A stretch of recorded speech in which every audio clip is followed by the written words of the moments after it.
Good morning, everyone. This is already our second day at the COP21. We're at the venue where it all happens.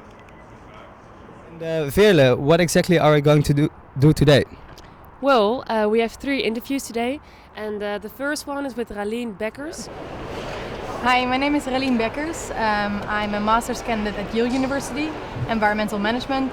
I was the former youth representative on sustainable development to the UN. But what will make me happy is to have a legally binding deal, to see some reference to 1.5 degrees, to have a reference to intergenerational equity in the text, and just a very strong long-term goal, which is also underpinned by the necessary actions, because right now countries have committed to doing some type of actions back home, which is of course fundamental to having an international deal succeed, to actually take action back home after we're all going back.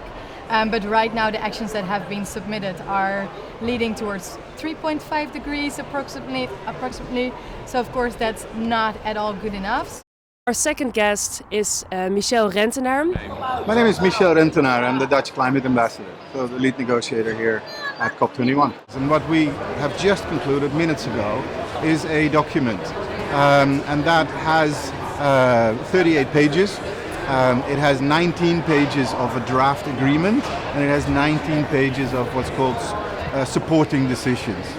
The aim is to get a legally binding agreement, and in that we want to put a number of things.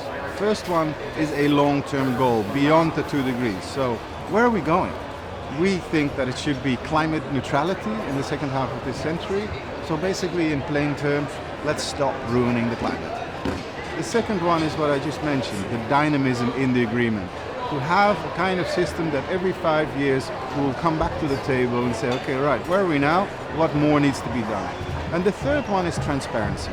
Crucially important, to have some sort of a glass wall around this to make sure that we can see what countries say that they will do, see if they did it, and if they didn't, how can we help them to do better. The fact that we managed to close off this week in agreement on a text, a draft agreement text of 19 pages, is remarkable if you compare it, for instance, to the summit in Copenhagen 6 years ago. And our third guest is Sean Kidney, and he's the founder of the Climate Bonds Initiative. I'm Sean Kidney. I'm the CEO of the Climate Bonds Initiative, an NGO focused on mobilising the $100 trillion global debt market for climate solutions. The real reason I'm here is because underpinning this whole conference is some very clear sense of urgency, and the conference reminds us each year, this is a place to work at, which is that we actually have to shift the planet really quickly to a low carbon and climate resilient economy. Every year we have another conference is another year we're not making progress. Emissions continue to rise. We have actually failed over the last 20 years, despite the massive growth of solar, to change things fast enough.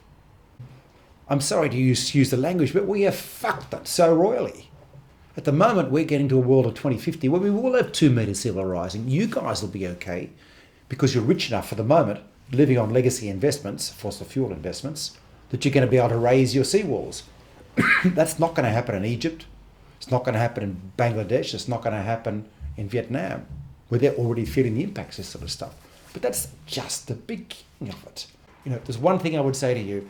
Think about now your macro role as students, as you're coming into this world, about how you're going to be proper stewards of the planet, because that's exactly where we're at. We're the consciousness of Gaia. So if we get through this crisis, we'll make this work. If we don't get through this crisis, we'll probably have to try again in about 500 years.